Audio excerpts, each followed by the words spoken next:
Good morning, everybody. Dobry din, G'daiden, and welcome to our virtual meeting on clean growth organised by the Department for International Trade. First of all, I'd like to give the opening words to Edmund Mahler, the Director of International Trade based in Kazakhstan. Over to you, Edmund. Thank you. I'm delighted to follow Ross and to welcome our distinguished speakers and participants from Kazakhstan, Kyrgyzstan, Mongolia, Russia and the UK. The shift towards a green economy and implementation of low carbon technologies is a priority for many markets now, and Kazakhstan and our region as a whole is no exception. We're very glad that Kazakhstan is already shifting towards a green economy, and we will remain very keen to support it. Kazakhstan's already taken several important steps in that process. It's developing more renewables projects and looking to use clean tech in its coal industry, if not to convert its coal to gas-fired power stations too. And its environmental code based on OECD standards is another crucial step to help minimize the mining sector's impact on the environment. It will also stimulate the development and use of cutting-edge low-carbon technologies. We all know that Kazakhstan's mining and metal sector has massive potential for development. And it's important to note that it has already launched an ambitious plan to develop the sector, in particular, becoming a CRISCO member in 2017, adopting a new mining code based on the Australian model in 2018, and injecting a clear and transparent decision-making process to ensure a stable and predictable investment climate. The new environmental code is another important step to attract inward investment here, as the procedures of environmental permits and implementation of best available technologies are in line with the OECD's, the requirements and regulations that investors are familiar with globally. And the UK, for its part, has a lot to share in this area, being one of the leading nations in the development of key low-carbon technologies, solutions and services. While we don't have many active mining operations in country here in Kazakhstan so far, our supply chain for clean growth is extremely strong and covers all important segments of the mining and metals industry, including tech and services for environmental monitoring, the reduction of CO2 emissions, water management, soil remediation, mine closure and legacy planning, and waste management. All of these areas will be covered today by UK speakers, representatives of businesses and academia. Some of them are already doing business here in Kazakhstan, and others are very keen to enter the market. And so I hope you each find this event both stimulating and helpful to further your own clean growth business interests. And I wish you all a very successful event today. Thank you. Thank you, Edmund, for those great words to start today's event. And now we want to hear more about what's going on in the ground in Kazakhstan. We've heard about the new environmental code, and to tell us more about it, I'm very happy to introduce Maxim Kononov, who's the Deputy Executive Director of the Association of Mining and Metals Enterprises of Kazakhstan. Maxim. Thank you. Good morning, distinguished participants of the webinar. My name is Maxim Kononov, and I am from the Association of Mining and Metallurgy Companies. Thank you very much. I'm thankful to the organizations for the invitation. The topic is very interesting, and I believe that today we are going to have very interesting discussions. As Edmund already mentioned, Kazakhstan has actually started smooth transition to greener technologies, and now we are developing both environmental code and the concept of low carbon development, which in its turn is also aimed to reduce negative impact, first of all, from the industry on the environment. Last year, in November, I was lucky to participate in one of the activities organized by OECD.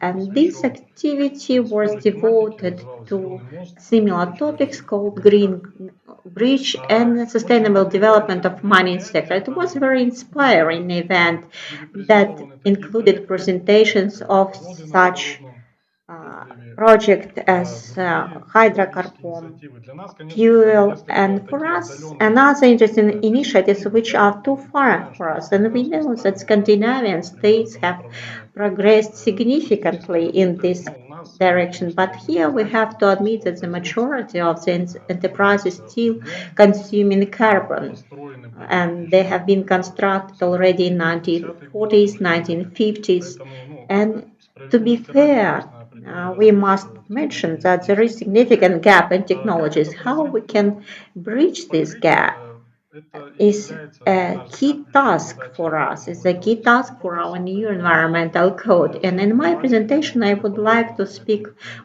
about this document in more details and share with you about the key aspects of this document directly related to the mining sector.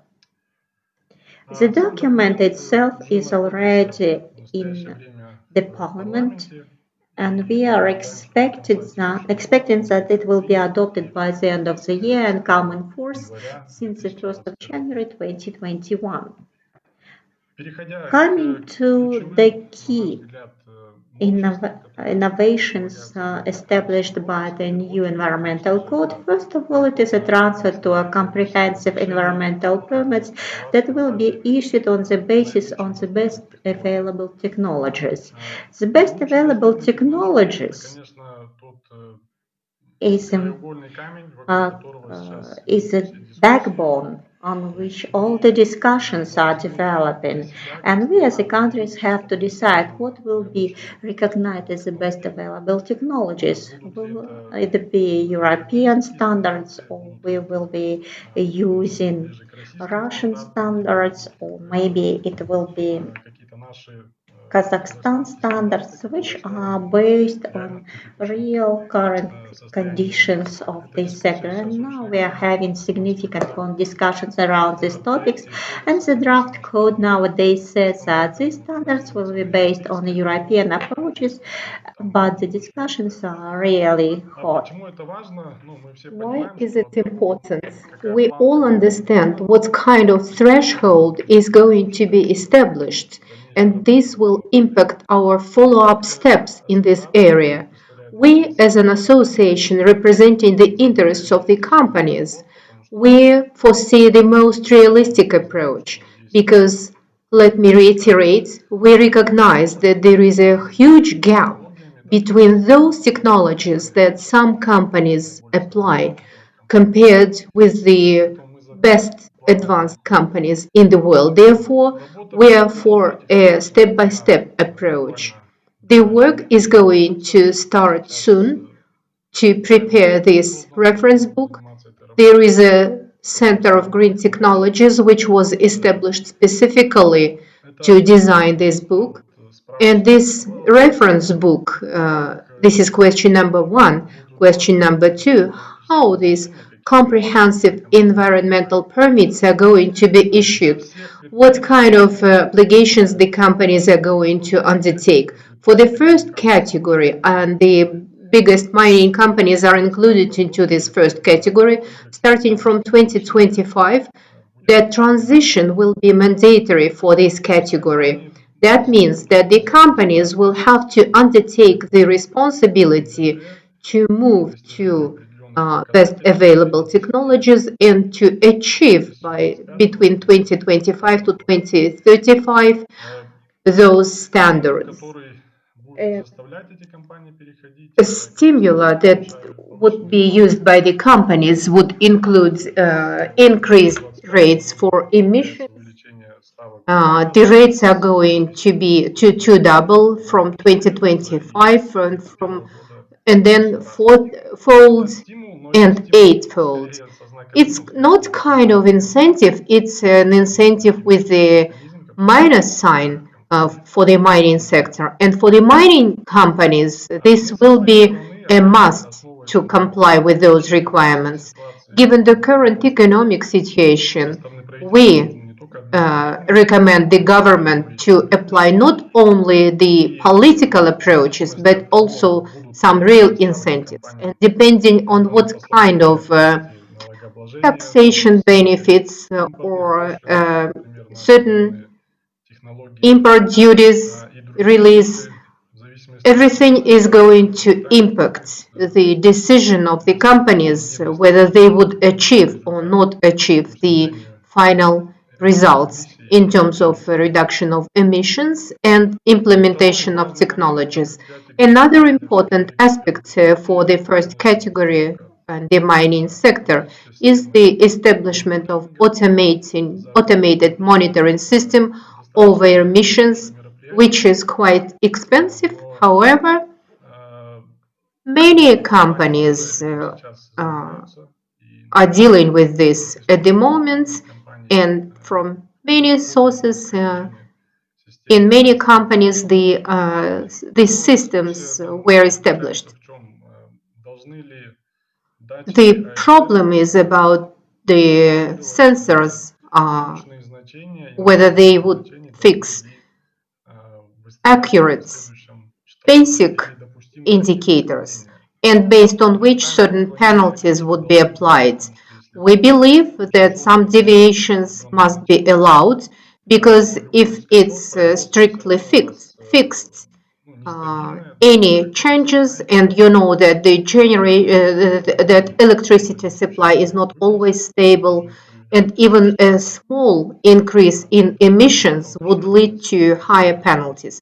It is an issue that has to be discussed and debated further. And the aspect number three, the changes in approaches to waste management in mining sector and in production sector in general. It is very important for Kazakhstan and one of the key aspects actually because we have accumulated about 42 billion tons of man-made waste that has to be treated and somehow managed to reduce the negative environmental impact of that. In our opinion, unfortunately, the environmental code is not fully compliant with these requirements. It has a special section on waste management in mining sector with pretty clear provisions but there is a gap dealing with metallurgical waste, for example. And what is even more important, it's not an environmental regulation how to deal with the waste management, but the environmental aspects per se. Today, we recognize it as a fully fledged raw material, and with the secondary placement of man-made mineral waste, you have to pay for its placement, and to some extent, it provides a negative incentives for focusing on waste management, and we do hope that the forthcoming reform would be able to help to address this issue. We live in a global world, and we understand that the issues of ecology and the environment are hot topics for everyone. In the EU, they're actively discussing the introduction of hydrocarbon tax on items on goods. In fact, it's going to be a kind of an import duty.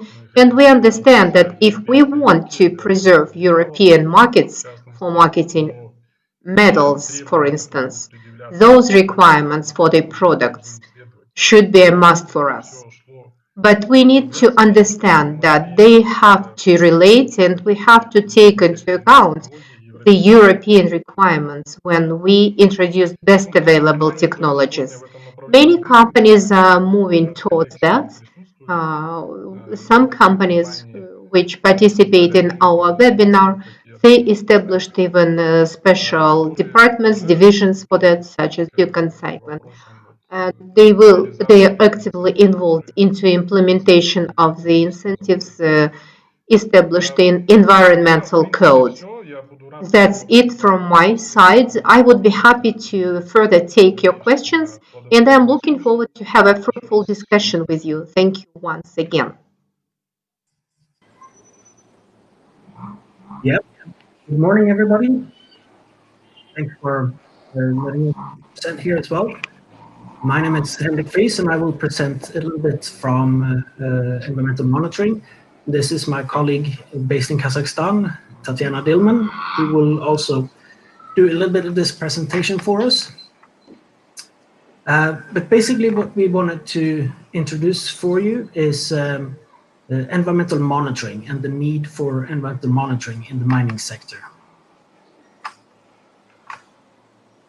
So in general, environmental monitoring demands for the mining sector, and this is kind of global, that most mines will have some form of environmental obligations, and that is in addition to the permit to actual mining, but there's also some environmental obligations in terms of reporting and taking care of the environment, the discharge the water, air emissions, groundwater, surface water, and so forth.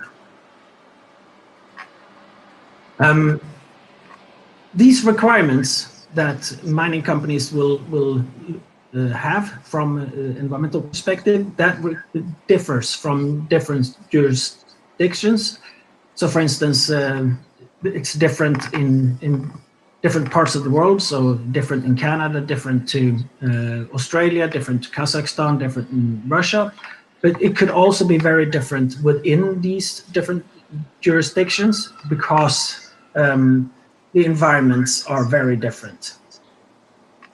In general, there's also normal environmental demands after life. So when the mine is closed, there might be demands to restore the area to what it used to be. So these are some general environmental demands that we have on mining companies. But we are going to talk a little bit about a case study that we have done in Kazakhstan, and this is for Central Asia Metals, the Konrad site. It's in southern Kazakhstan. Central Asia Metals mine or extract copper from an old waste dump. But as such, so the setting for this case study, for this project that we've done in Central Asia Metals, is that they have hundreds of boreholes where they measure groundwater levels, groundwater quality, and so forth to make sure that they're not polluting the groundwater. The Konrad site has an environmental permit issued by the government, which means that they have to monitor certain things, they have to report on certain things. This environmental permit has individual thresholds and limits for these different boreholes. So there might be a plethora of the limits to uphold and to monitor. There is also monitoring and reporting requirements. Obviously, if they are breaching any of these thresholds or any of these limits, they are required to be reporting on this to the government. The company also has, as I mentioned before, requirement to restore the area after mining has been ended, to restore the area to its natural surroundings. But in terms of what Central Asia Metals did with this and how they managed this, I invite my colleague there, Tatiana Dilman, who has been on site and have been working with this and implemented a software solution to manage all these issues. So, Tatiana? Hello, everyone. I worked at Central Asia Metals PLS. It was my previous place of work, where I experienced using Monitor Pro. there we had, and they still have, enormous amount of data, because as Henrik mentioned, we had more than 300 boreholes and about 64 parameters that we monitored there just for water. Also we had soil quality, air quality, waste management, and it was several Excel spreadsheets with hundreds of tabs. And we have 12 person in environmental department, and when you send Excel spreadsheets between yourself, it could be corrupted because somebody corrupt formula, somebody delete some rows, and it was mess. So we bought Monitor Pro, and advantage of this was that we have all data in one location, and this data you could not corrupt because you can track all changes there, who was changed, when it was changed, what previous measurement was. So you have safe and secure place. Also, it saves a lot of time because you can receive data straight from the lab and you're not involved in this process. And you have several tools there for QA QC. It's also big advantage that you set up thresholds there and you have warning before possible contamination. So you have time to implement your action plans, so you are not in trouble. And also it's very easy to demonstrate for stakeholders, for your senior management, because you can create graphs and analyze data very quickly. So next step that should be done, it's collate of type of environmental data. It should be automate reports to stakeholders, because now you just pull the data and include it in reports, and in the future it will be automated process. Also you can manage obligations there, and next big step for Kaunrad site and for all enterprises will be that you can calculate greenhouse gases there, because according to the new environmental code, it will be very important point. And also because of this big amount of data, you should track it from year to year for your afterlife plan. So this software is very useful because you will not lose any data. You can store it there 10 years, 12 years, 20 years, and you have it all in one place, and then you can use it for your afterlife plan. And at Central Asia Metals, we even already use some amount of data for previous year to prepare liquidation plan at early stage. So Henrik, your turn. Okay, thank you very much for that. Yeah, as you heard, an environmental software is very important to manage your environmental data, as Tatiana explained. What I just wanted to touch upon very, very briefly here is how we interpret the situation in Kazakhstan. We have heard that there is a new environmental regulation. The way we see that regulation is that it's becoming much more aligned with and similar to the environmental regulations that you see elsewhere in the OECD countries. So like similar to what's in Australia, what's in Canada, US, UK, which means that there's an increased demand for the companies to do reporting on their environmental performance and what they do and how they deal with things. That is a bit of a shift from a more of a governmental control, because the government will now look more at enforcement. So they are going to rely more on reporting and check reporting, and based on that, which means that environmental data is becoming much more important and much more critical for the company in order to have a good report and to have a verified data stream that they can prove what they're actually doing. We're also seeing increased requirements for afterlife. That is what both Tatiana and I have talked about before, that you will need to restore the environment where you have done mining to the pre-mining use. In order to do that, you will need to have a good repository of legacy data. So you will need to have data. What did the environment look like before you mined?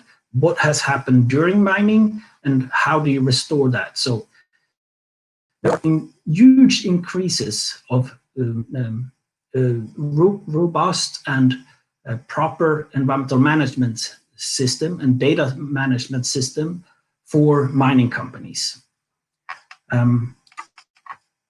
You have now listened, and thank you for listening a little bit to us. We are from a company called EHS Data and Alpha Safety, respectively, and we supply this kind of system. So if you have any question to us, please feel free to contact either me or Tatiana, and we'll be happy to talk more about this.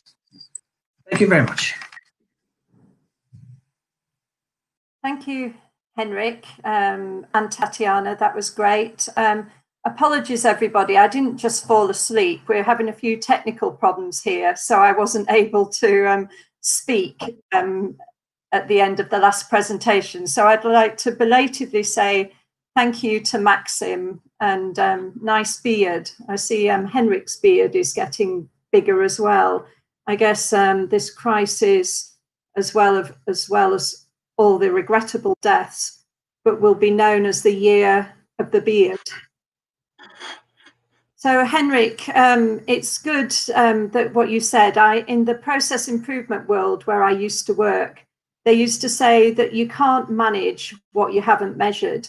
And Monitor Pro is a great system for measuring and monitoring what's happening in the environmental world. So thank you for that. And next, we have another very serious subject, tailings management. As you all know, in January 2019, there was a disaster in Brumadinho in Brazil, where 11.7 million cubic meters of mining waste surged down towards a town, causing 270 deaths and 5 miles of destruction. And as a result, tailings has become a big focus for all mining companies. There are 2 to 3 tailings failures per year, and they should be avoided at all costs. And the reputation of the industry is affected by such disasters. So Kaz Minerals have been doing a lot of work on their tailings facilities. As a newish producer, they're able to think about the best practice and plan for tailings in a good way. And so we're very pleased that Trent's able to tell us about that. So over to you, Trent. Thanks very much. So I'm the head of tailings for Kaz Minerals. I've been with the company now about a year and a half. We are going forward with tailings. The Brumadinho disaster got a lot of mining companies going in terms of their tailings management. We started a bit before that, but it is one thing that that's the tailings disaster everybody mentions, but it's been 2 to 3 tailings disasters per year for the last 120 years that have been recorded. So we can thank the editor at the BBC who decided to start playing tailings failures as a big issue to get it into the public eye. And there's been a lot of action around the world since, with both the development of the global tailings standard that's expected to come out in the next month, as well as the new environmental codes moving forward in Kazakhstan.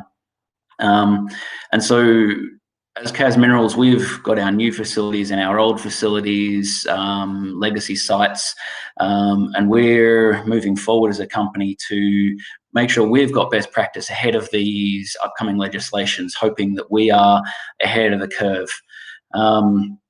So for those of you who aren't hugely familiar with tailings, tailings is the waste that comes out of the tail end of the process plant. It's the crushed rock with the resource removed, with processed water and processed chemicals. Now, some of those chemicals may have environmental impacts, but one of the things we're moving towards and we're trying to get out there is that just because something is detrimental to something doesn't mean it's detrimental in every situation. So we're going down the the source receptor pathway model. So you need to know where any potential impact might start, how it could get to anybody that could take it, and then if there's any receptors that are sensitive to the material in the right concentrations that might come out.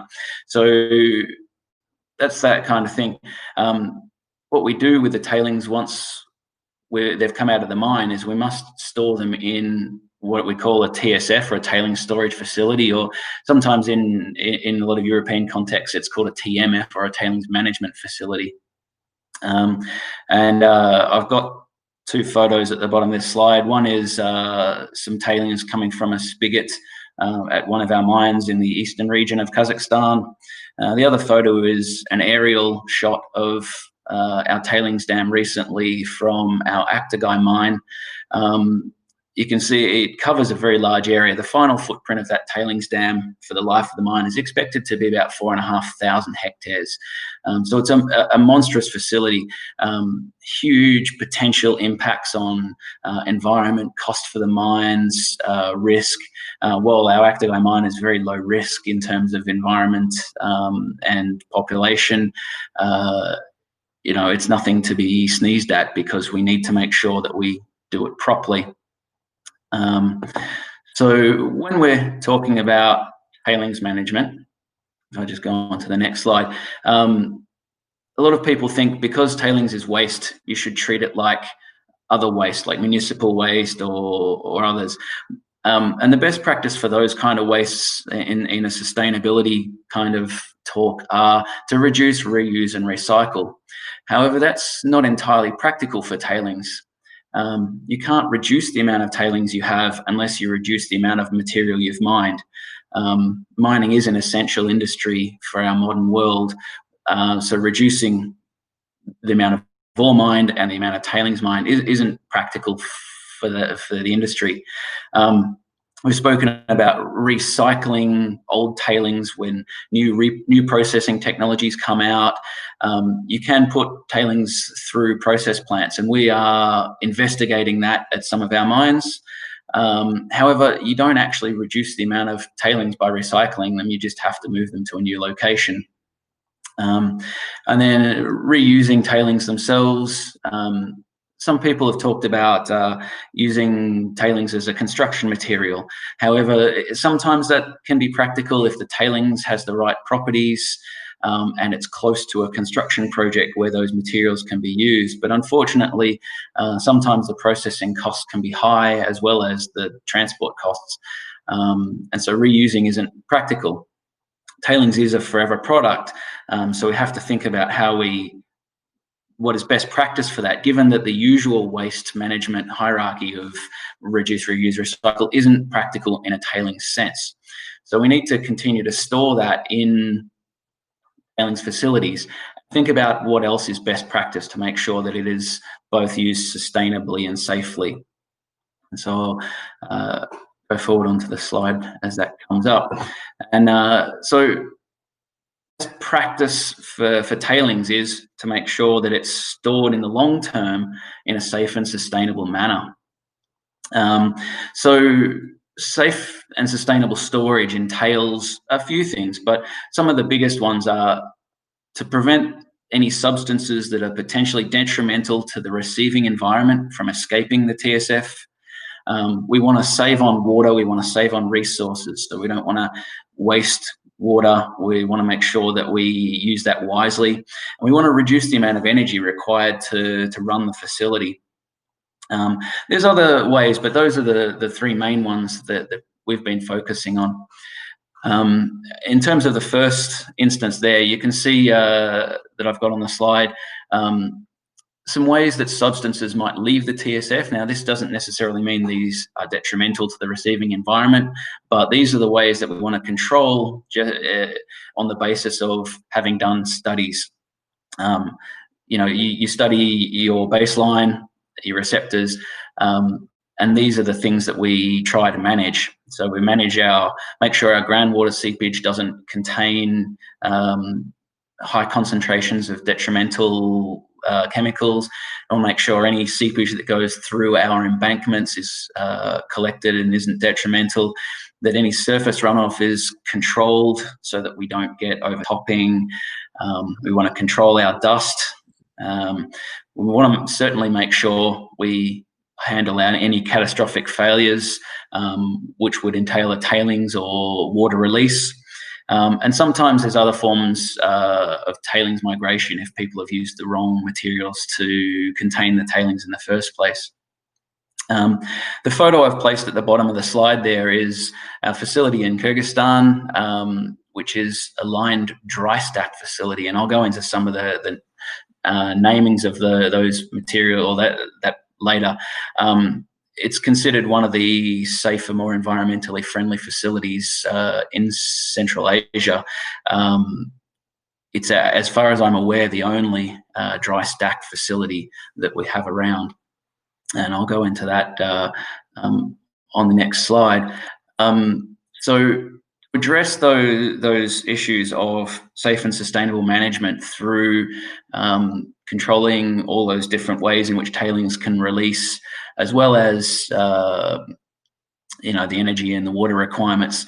So the main issue with the main way that we're approaching these is through smart deposition methodologies. So rather than just the old methods of just pumping tailings into a field and hoping everything's the best, we're using three what are considered kind of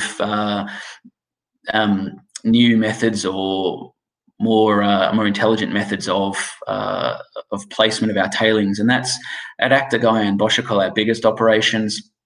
We use a central thickened discharge model. I'll explain in a second what that is. At Bozumchak, as I've said, we use the filtered tailings stacking, and at our Nikolaevsky, we are transferring to in-pit deposition. And so what that does is down the bottom, you can see an aerial photo of the deposition ramp at Aktagai. There's two photos at different zooms. And central thickened discharge means we remove most of the water at the process plant. So we save the costs of pumping that water out to the dam and then back again.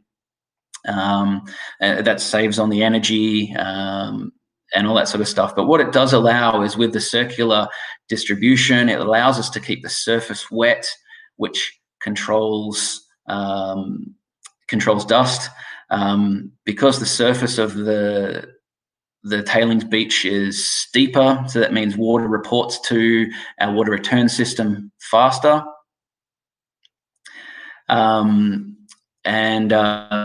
Means that you know, so we lose less through evaporation, we control dust. The steeper area means that we use less energy to build the embankments. We use less area to cover ground. And because it's less water in the product. It means that there's less risk of tailings flow and catastrophic failure. So that's for dry stacking as well. Dry stacking is when you actually, so central thickened discharge, we remove enough water to have the tailings to about 60 to 70% solids. Dry stacking actually removes enough water to bring the water content down to about 14%. And then you're basically compacting a soil product. It's a solid rather than a liquid, like most tailings. Makes it very safe. With the in-pit deposition, all those previous ones are addressed, but you also have the added advantage of backfilling an existing void, which helps with closure and environmental outcomes. So that's how we go there. One of the ways we're addressing other things like failures and monitoring and all that is we've gone through and we've mandated for our facilities that they must have an emergency spillway. Very important aspect of making sure that your tailings dams are safe and secure is having as many eyes as possible look at those dams. So we have individual tailings managers on each site. We have myself as a central corporate-wide look over. Then we have an engineer of record, which is an engineer, an independent of our company, who designs and looks at our facilities through operation towards closure. And then we also have a third-party auditor. We're at the moment using Knight Peasold from London. They come in once a year with a view to assess how we're performing, how our designs are performing, and to give recommendations based around world's best practice for that. So again, on the next thing we're doing is we're making sure to monitor our tailings dams, and we've heard about monitoring and data collection. We're either this year installing or budgeting to be installed in the next year or so electronic monitoring stuff, so vibrating wire piezometers, automated survey monitoring stuff, you know, a wide variety of things which we'll link up. I've spoken to Inmarsat about some of their systems. There are others out there, but those will be linked up. We're obviously developing into the monitoring better. At the moment, our monitoring stuff is done manually by field staff. We're looking to have that done more often through the electronic means, and that's now coming towards best practice. We're making sure every day we have people go out and observe our facilities. So once a day we have inspection staff go out. Once a week we have a higher level of inspection. Once a quarter we have big internal inspections, and then once a year we have the third party. And some of our operations also have quarterly inspections from engineers of records and local authorities. Some of our sites are monitored by satellite for movement and for surveying. That's by Photosat. One of the things that we are trying to do is improving our weather data. Getting weather data on a daily basis that meets world's best practice from the Kazakh authorities is almost impossible. We are trying, but to meet best standards, so either to the Canadian standards, the Australian standards, the European standards, those require very good weather data. And so we are trying to obtain all that data, but it's been very difficult for us. So we're kind of starting from scratch with weather stations to collect our own data and then build that forward into how that will change with climate change over the next kind of sort of life of the mine of our projects. We're doing progressive closure of our facilities where we can. We're improving our deposition modeling so that we know where we're placing the tailings, so that if we can adjust and close certain sections as we go, then we're trying to do that. And we're building secondary seepage collection systems into all our facilities from now on. So we're moving forward towards world's best practice on a lot of this.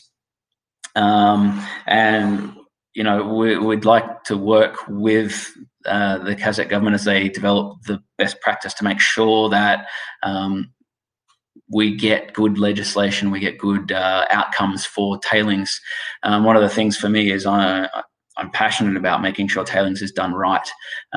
It can be a huge impact on the industry. It is our largest source of environmental risk, as well as risk to populations. And so we need to take it seriously and move forward and capture what is best practice.